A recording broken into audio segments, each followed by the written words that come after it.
Ona huyu dada ambaye anatuambia kwamba toka alipoota ndoto ya kung'atwa na nyoka, haikupita wiki moja alipata kisukari, na mpaka leo hii bado anateseka na ugonjwa wa kisukari, lakini ni baada ya kuota ndoto ya kung'atwa na nyoka.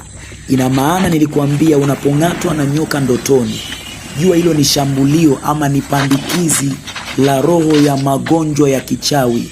Manake utazunguka kila mahali, hautapata tiba, kwa sababu ugonjwa huu sio wa kikawaida. Ni pandikizi la kichawi ambalo linapandwa kwenye nafsi yako na linaacha athari kubwa sana ya magonjwa sugu katika maisha yako.